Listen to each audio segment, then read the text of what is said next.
Bismillahirrahmanirrahim.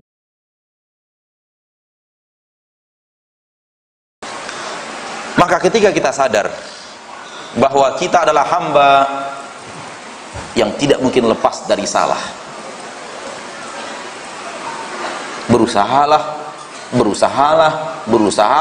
untuk tidak terjerumus ke dalam kesalahan. Sehebat apapun kita berusaha, pasti suatu saat terjerumus, karena itu sudah fitrah manusia, sudah fitrah kita. Dan manusia tidak hina dengan terjerumusnya dia ke dalam maksiat, kecuali kalau dia tidak mau bertaubat, tidak mau minta ampun kepada Allah. Di situ baru dia hina.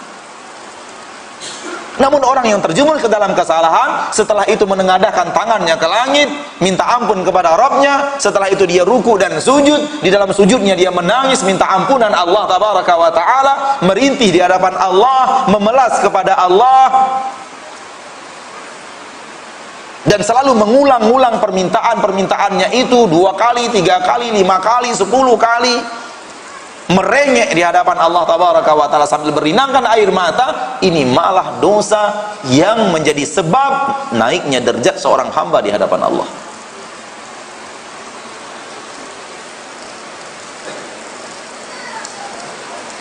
Manusia mulia di hadapan Allah karena dia berbuat dosa, setelah itu kembali kepada Allah, dan Allah bahagia kalau melihat hambanya kembali.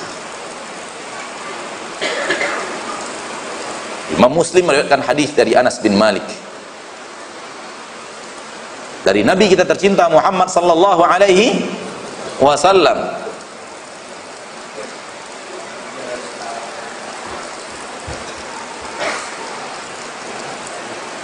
Kata Nabi kita tercinta Muhammad sallallahu alaihi wasallam, Allah itu benar-benar bahagia dan gembira kalau ada hambanya yang kembali bertaubat. Gembira sekali Allah itu.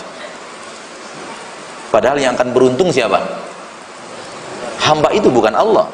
Namun Allah pengasih penyayang kepada kita, sehingga Allah gembira sekali kalau ada hambanya yang bertaubat. Bahkan gembiranya Allah itu, kata Nabi, lebih gembira lagi dari seorang lelaki yang pergi ke gurun pasir, tidak ada makanan minuman kecuali apa yang dia bawa di tunggangannya. Kemudian hewan tunggangannya itu lari, dia pun mengejarnya dan mencari, berusaha mendapatkannya, nggak dapat. Sementara tidak ada makanan minuman kecuali apa yang ada di hewan tunggangan itu. Akhirnya dia putus asa dan dia pun beristirahat di bawah sebatang pohon dan tertidur di sana. Orang kalau sudah tertidur, lelahnya hilang, betul? Timbul semangat baru. Begitu dia terbangun, hilang lelahnya yang tadi, padahal dia sudah yakin mau mati. Begitu dia bangun dari tidurnya, ternyata hewan tunggangannya itu ada di depannya, lengkap dengan makanan dan minuman itu. Langsung dia bangkit, langsung dia pegang tali kekangan, tali kekang kendaraannya itu, kata Nabi. Bahagia sekali. Saking bahagianya dia mengatakan, "Ya Allah, Engkau adalah hambaku dan aku adalah Rabbmu." Salah sebut. Karena saking bahagia, kebalik. Orang kalau sudah dalam keadaan bahagia yang berlebihan, dia tidak stabil. Kata-katanya tidak bisa terkontrol. Bahagia berlebihan, sedih berlebihan, marah berlebihan, itu keadaan-keadaan labil. Dan jangan dengar kata-kata kalau orang sedang marah. Suami sedang marah, istri diam aja. Ini enggak labil, suami sedang labil ini, enggak stabil ini orang. Kata-katanya aneh ini, kata pasti keluar. Tenang aja dulu, sampai dia ngomongnya tidak marah, baru jadi lelaki yang stabil. Demikian juga suami, istri lagi marah-marah, jangan dilawan. Istrinya sedang tidak stabil, sedang labil, jangan. Istrinya marah-marah dilawan, tambah marah istrinya, dilawan lagi istrinya, keluar kata-kata ceraikan aku. Dia pun nggak labil, dia nggak stabil juga. Mau sekarang boleh. Oh. Saking marahnya, mau sekarang langsung talak 3. Oh. Besok pagi datang ke Ustaz, afwan Ustaz, Anda nggak maksud, afwan Ustaz, Anda nggak sengaja. Gimana caranya Ustaz? Anda masih sayang sama dia Ustaz. Giliran ente bermasalah nyari Ustaz ente. Jadi kalau marah jangan mengucapkan kata-kata, karena kita sedang labil. Demikian juga sedang gembira, labil, tak terkontrol kata-kata kita karena kita terlalu bahagia. Sehingga hamba ini mengatakan, wahai Allah, wahai Rabbku, wahai Allah, engkau adalah hambaku dan aku adalah Rabbmu, akhta'a min syiddatil farah. Hamba ini salah ngomong karena terlalu bahagia, terlalu gembira. Allah lebih gembira lagi dari orang yang seperti ini kalau ada hambanya yang bertaubat. Begitu sayangnya Allah kepada kita. Maka kembalilah kepada Allah. Saudara-saudaraku, kembalilah kepada Allah. Boleh jadi hidup kita sudah terlalu jauh dari Allah. Kembali kepadanya. Taba yatubu itu artinya kembali. Raja'a yarji'u. Itu asal makna taubat, orang yang kembali. Ini sudah jauh dari Allah. Dia telah melakukan perbuatan-perbuatan yang membuat dia jauh dari Allah. Jangan lanjutkan perjalanan jauh Anda dari Allah. Kembali kepadanya, taubat. Lakukan dengan 3 syarat. Tinggalkan maksiat itu. Sesali masa lalu. Dan bertekadlah untuk tidak mau kembali lagi. Sekedar tekad yang nyata, tekad yang benar, bukan wajib, tidak boleh kembali. Tak ada syarat tobat, wajib tidak boleh kembali. Bertekad, kalau Allah melihat tekadnya tidak mau kembali, sudah cukup untuk taubat nasuha. Soal dia kembali nanti lagi urusan yang lain. Taubat lagi. Tapi kembalilah kepada Allah. Allah menyuruh kita berlari, berlari dan berlari, tapi bukan berlari menjauh, berlari mendekat. Fafirru ilallah dalam surah Adz-Dzariyat. Berlarilah kalian, berlarilah wahai hamba kepada Allah. Ini dia fastabiqul khairat, ini dia wasari'u ila maghfiratin min rabbikum wa jannah. Ini dia sabiqu ila maghfiratin min rabbikum wa jannah. Ini dia wa fi dzalika falyatanafasil mutanafisun. Berlari menuju Allah dengan cara meninggalkan satu, tinggalkan. Jadi tak ada yang namanya taubat kalau antum masih tetap melakukannya, itu enggak taubat. Itu bermain-main.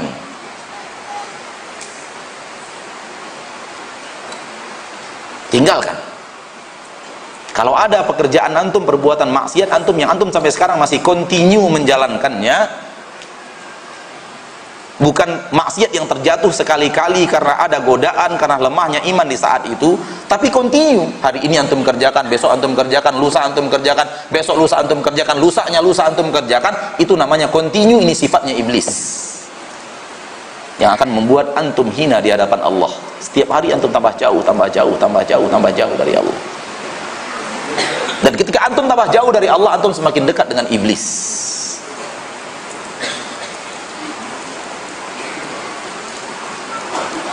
Ini yang harus ditinggalkan. Tak peduli, masing-masing kita punya kesalahan. Siapa di antara kita yang punya kesalahan yang continue, yang terus dilakukan hari demi hari, apapun dia, apakah korupsi, apakah sogok menyogok, apakah zina, apakah melihat aurat wanita, menikmati aurat wanita yang diharamkan Allah, apakah dusta, apakah sumpah palsu, apakah durhaka kepada orang tua. Banyak sekali cabang-cabang dosa dan maksiat. Kalau antum punya dosa yang antum continue, konsisten melakukannya, ini antum harus taubat. Kalau tidak taubat dan dalam keadaan tidak taubat, antum dipanggil menghadap Allah, berbahaya.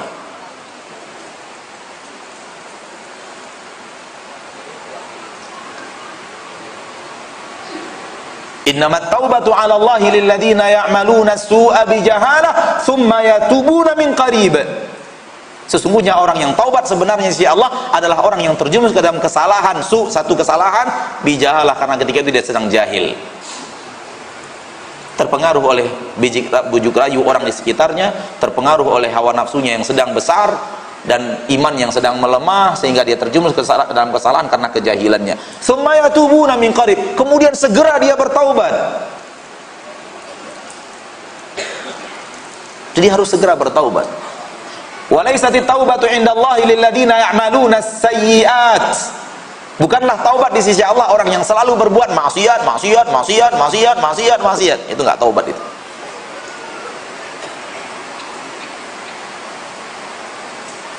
Jadi dosa yang antum berbuat maksiat kepada Allah tabaraka wa taala, taubat. 3 syarat taubat tadi. Tinggalkan. Kemudian sesali. 3, punya tekad untuk tidak lagi akan melakukannya. Kalau sudah ada 3 syarat itu, Allah melihat, Allah pasti terima taubat. Allah pasti terima taubat, karena Allah tidak akan pernah ingkar janji.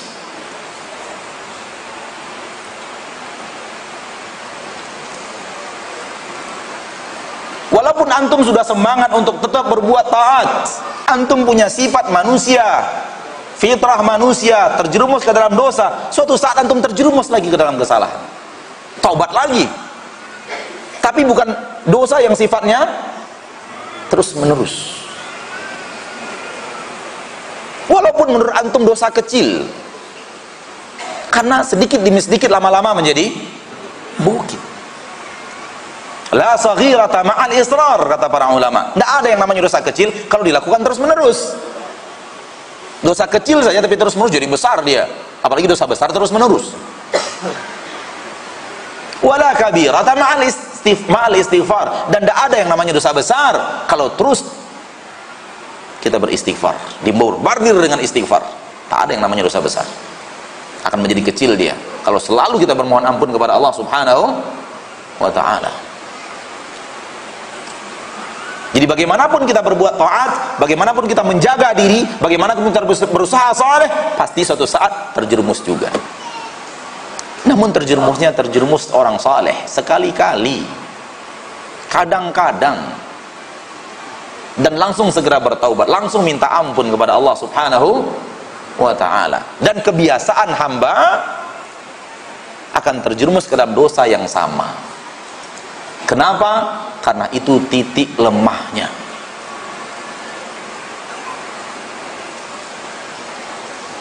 Kita punya titik lemah, dan iblis dan bala tentaranya mempelajari titik lemah kita itu. Sehingga ketika kita sudah mulai saleh, sudah rajin saleh, sudah mulai meninggalkan maksiat, selalu dosa pertama yang kita lakukan titik lemah tadi. Karena iblis tahu betul dari mana kita bisa lemah, titik mana yang bisa kita lemah. Ada orang yang digoda dengan harta kuat karena titik lemahnya tidak di harta.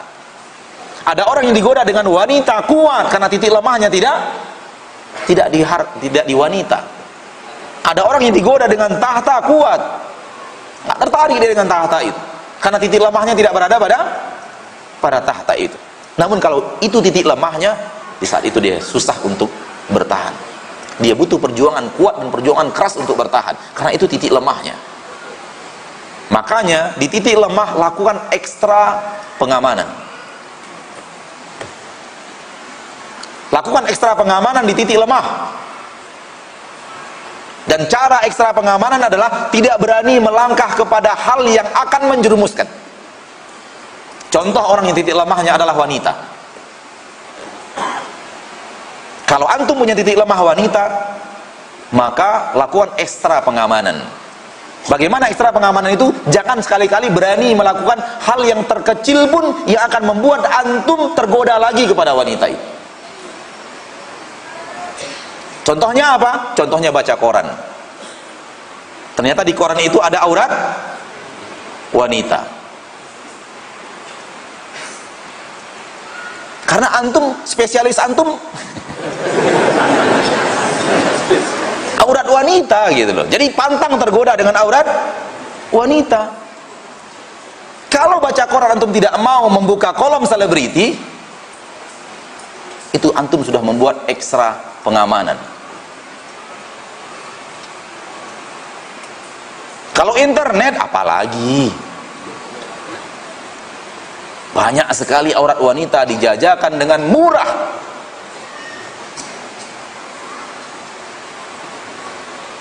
Jangan coba-coba berani buka. Bila perlu jangan punya Android,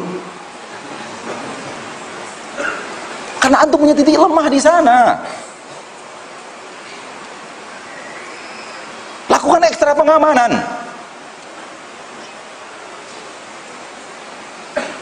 Apa ekstra pengamanannya lagi? Ghaddul basar. Setiap jalan ghaddul basar, arahkan ke tempat di mana tidak ada aurat wanita di sana.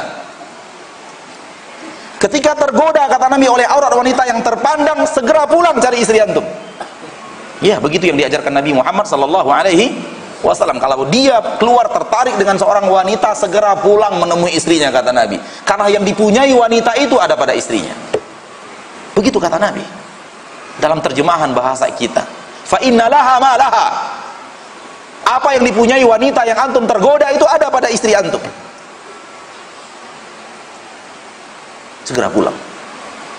Mau ke kantor nih, tergoda, pulang.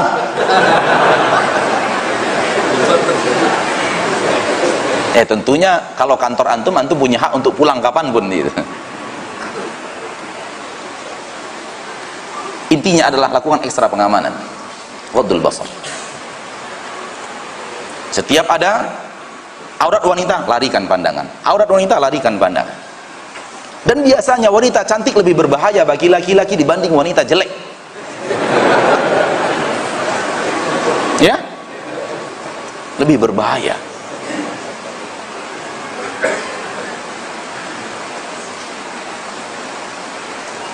Jadi di titik-titik lemah kita lakukan ekstra pengamanan. Lakukan barisan-barisan ketat dari pengamanan supaya kita tidak masuk lagi.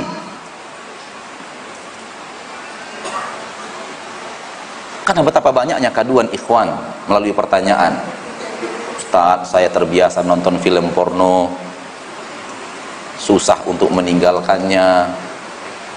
Ustaz, saya bisa melihat aurat wanita di internet, susah untuk meninggalkannya. Bukan susah, antum tidak melakukan ekstra pengamanan. Ya susah, sudah lemahnya di situ, antum suka dekat-dekat. Makanya Allah akan katakan kepada Nabi Adam, la taqraba hadhihi syajar, jangan dekat-dekat.